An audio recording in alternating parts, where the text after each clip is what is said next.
Secretary Babe Singson, former DPWH Secretaries, Honorable June Ebdani, Honorable Vicente Paterno, officials and employees of DPWH, fellow workers in government, honored guests, mga minamahal ko pong kababayan, magandang umaga po sa inyong lahat at happy anniversary po. Dami ko kong gustong sabihin. Alam niyo, matagal na ako hindi napunta dito sa DPWH eh. Simula po nung ako'y hindi ho binibigyan ng aking PDAF. Para bang exercise in futility lang ho pumunta dito. Ngayon ako na ho namimigay ng PDAF. Kaya okay na rin po. Can I just tell you a short story before I begin with the main speech? Nung ako po yung unang congressman, kami po sa Tarlac, marami hong problema. Ang laki hong bahagi ng Manila North Road o ng MacArthur Highway ang bumabaybay sa Tarlac City. At awa ng Diyos po, para naging tradisyon na, kada tag-ulan, babahain yung junction papunta po doon sa kapilya ng Iglesia ni Cristo at yung pakanan naman po diretso sa MacArthur Highway, babahain, linggo na ho pinag-usapan, maaraw na, baha pa rin. So, yung ating asfalto po, 24-hour hot asphalt, di ba? 24 hours na nakababad, nalulusaw. Pag nalusaw, siyempre magiging bako-bako, makikipaglabang ka, hahanap ka ng pondo. Eventually, kukunin nila yung PDAP ko para pondohan yung National Highway. Pagkatapos po noon, susunod na taon, gano'n na naman ang proseso. Hanggang dumating po yung isang mahusay na regional director, yung yumaong si Mon Aquino, na inayos yung aming Masalasa Creek, na kung saan ay talagang naibsan yung pagbabaha. Pero kaya kung inaikwento sa inyo to, kadalasan pag tayo dumudunog sa ahensya ng gobyerno na may kakayahan para tugunan itong problemang to, ang sasabihin sa atin, normally, umpisa, wala po tayong pondo. Pag nakita na yung pondo, sasabihin siya, hintayin ho natin umaraw. Pag dumating po yung araw, ilang buwan lang ang pinag-usapan, balik na naman tayo sa binaha, lumusaw at gumuhong karsada. Siguro isa mabigat dyan, yung MacArthur Highway, primary northern route outside of Metro Manila, ay nakakailangan pa ng overseas development assistance para ma-maintain. No? Ang laki yung pinagkaiba ngayon. Kahapon nasa Cotabato City kami. Sa Cotabato City, meron ho yung water master. May water master. Sipin niyo yung hyacinth. No? Doon po, ekta-ektare lumulutang. Pag tayo inisip natin yung water hyacinth, parang papunta doon, inisip ko parang water lily na tumatawid sa amin sa may Malacanang, di ba? Na medyo palutang-lutang, isang layer lang. Doon po, ang hyacinth, tinatayuan ng tao. At may yung lupa po na naka-attach, halos 2 metro yung isang parte. Nung tinitibag nila, sabi ko, grabe ito. No? Parang, isipin nyo, in effect, may isla na tumatakbo, naharang doon sa mga tulay, na Delta Bridge ang pangalan ng isa. Ba't ko nakwento to? Nung araw po sa Tarlac, nung rumaragasa yung tubig, sa amin po kasi sa Tarlac, dalawa ho, talagang dry at saka wet months. Pag dry, wala hong tumatakbong tubig doon sa Tarlac River. Pag wet months po, lahat naman na hindi tumakbo ng dry months, miniminsanan. Kaya ho talagang ginigiba lahat ng ating mga embankment na protection. Doon ho, parang nasabi ibang local government officials namin noong araw, wala tayong magagawa. Isa Diyos na lang natin yan, magdasal na lang tayo dito. Dito po, nagdadasal pa rin kami. Pero ang kinaganda po nung nandun sa Cotabato City, no? Ekta-ektarya nga yung katapat, natugunan po ng DPWH sa pakikipag-ugnayan sa ating pangsandatan lakas, kapulisan at ng mga local government units. Doon po, naiibsan na yung problema at hindi pinalala yung problema. Talagang ang layo na po ng kakayahan ng inyong tanggapan at talaga naman po tanda ng pamumuno ni Secretary Babe Singson ay isa-isa pong kalalakihan to na tinatawag kong Babes. Pero pag nakikita ko, masaya ako parati. Pwede ba natin palakpakan ang ating kalihim, Babe Singson?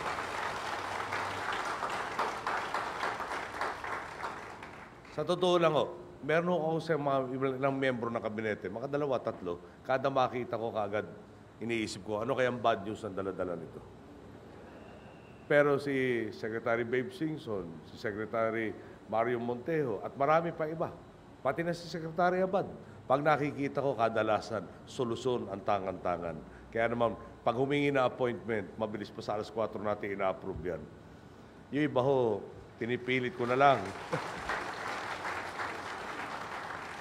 Pinipilit ko na lang po naharapin dahil talagang ako itong taong to talagang pinitensya ko na yata sa mundong to, kaya okay na lang. Okay.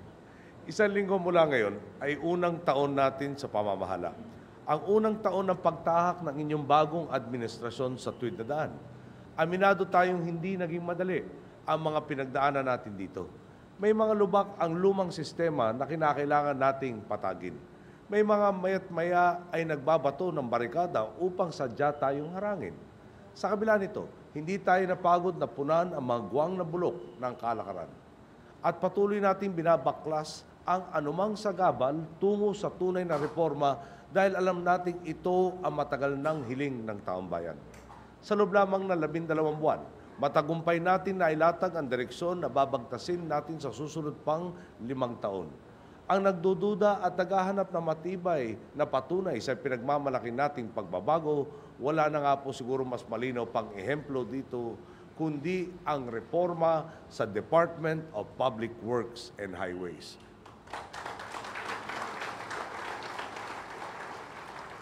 Na nagdiriwang ngayon ng ika-113 anibersaryo. Sa pamumuno ng ating kalihim na si Babe Singson, ang dating imahen ng DPWH sa pinuputakti ng mga questionable kontrata at sunod-sunod na katiwalaan ay binuwag na natin. Tinapalan natin ang mga tagas na palpak na budget.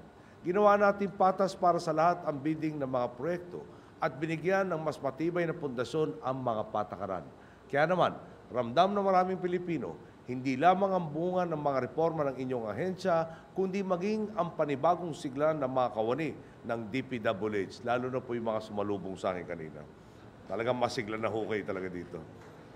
Kung dati, ang tingin ng publiko sa mga binabakbak na daan ay gatasan lamang ng mga opisyal ng pamahalaan, ngayon, batid nilang ang bawat kalsadang sinisimento ay walang ibang ihatid, kundi ginhawa sa marami nating kababayan. Ang DPWH na dating nakalubog sa kumunoy ng korupsyon, komisyon at iba pang anyo ng katiwalian ay sa ngayong pangunahing modelo ng tapat, tuwid at may malasakit na ahensya ng pamahalaan.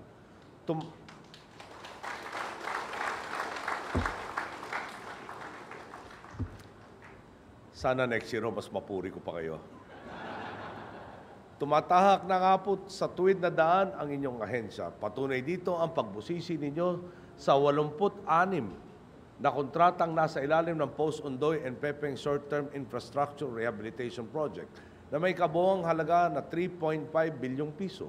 11 sa mga kontratang ito ay kinansela natin matapos natin maungkat na ilan sa mga ito ay pinalusot dahil sa mga politikal na kadahilanan at hindi talaga dumaan sa patas na bidding process.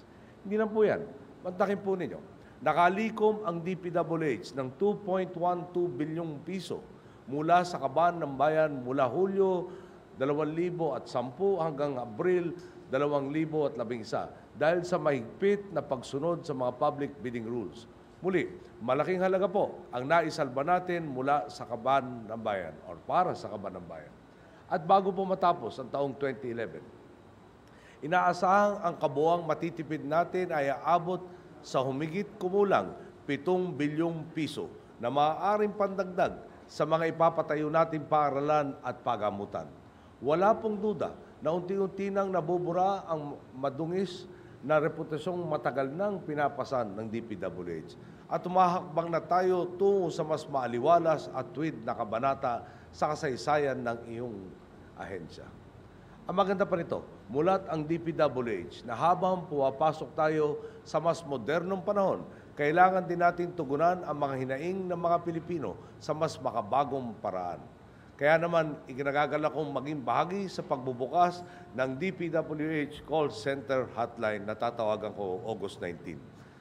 Ngayong may 165-02 hotline na ang DPWH na bukas 24 oras, isang tawag na lang ay maaari nang maipaabot ni Juan de la Cruz ang kanyang mga hinaing o mungkahi sa DPWH. Sagisag itong palaging bukas ang inyong ahensya sa anumang suhestyon at reklamo na magbibigay daan sa paghahatid ng mas mataas na kalidad ng serbisyo sa ating mga kababayan. At kung serbisyo rin lang naman po ang pinag-uusapan, wala na po siguro mas lilinaw pang halimbawa dito kundi ang mga DPWH retirees at loyalty awardees na pinaparangalan natin ngayong araw. Si Freddy ho pala hindi pa magre-retire. Kala ko kasi bata pa siya talaga. No? Sila ay naging mahalagang bahagi ng DPWH at hari naway kasabay ng pagbibigay pugay at pasasalamat natin sa kanila ngayong umaga ay ang intensyon nating tapatan kundi manhigitan pa ang serbisyong ginawa nila para sa DPWH. Nagsusumikap ang inyong pamahalaan na maglatag ng reforma dahil gaya ng mga pinapangalan natin ngayon, nais din natin bumaba sa pwesto ng may dangal at may magpapamanang mabuting resulta sa mga susunod sa amin. Ginagamot natin ang mga sugat ng lumang sistema dahil ayaw natin ang mga proyektong bahagi ng DPWH Master Plan gaya ng Tarlac, Pangasinan, La Union, Toll Expressway o TPLEX o ang Quezon Avenue Interchange Project o ang Don Mariano Marcos Avenue Extension Project ay maging PowerPoint presentation lamang at hindi talaga maipatayo para mapakinabangan ng taong bayan. Tayo rin naman po ang matatalo kung magpapahila pa rin tayo sa tiwaling kalakaran. Talo ang mga magsasakang hindi maibenta ang kanilang ani dahil pagdating nila sa lungsod, lantana ang kanilang mga paninda dahil sa haba ng lubak-lubak na karsada. Talo ang mga estudyante lumulusong sa baha dahil may mga barado pa ring imburnal. Sa kabila ng pondong matagal nang nailaan para kumpunihin ang mga ito. Talo tayo kapag may mga negosyanteng nadidismay ang mamuhunan dito dahil bawat papeles na kailangan nilang papirmahan ay hinihingan ng pampadulas. May natitira pa po tayong 5 taon sa pwesto. At huwag ninyo naman po sanang hayaan na matalo lamang ang mga Pilipino dahil sa red tape, korupsyon at panlalamang. May lakas ng loob kaming tumaliwas sa bulok na sistema dahil alam naming ito ang tamang gawin. At ito ang inaasahan ng taong bayan sa atin.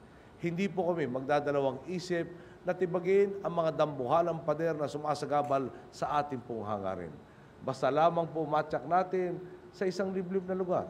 May mga estudyante nakakapag-aral sa loob ng disenteng silid-aralan. Basta lamang po ang mga mangingisdang nais maglako ng kanilang nakalap sa malalayong palengke ay may babagtasing patag at payapang kalsada.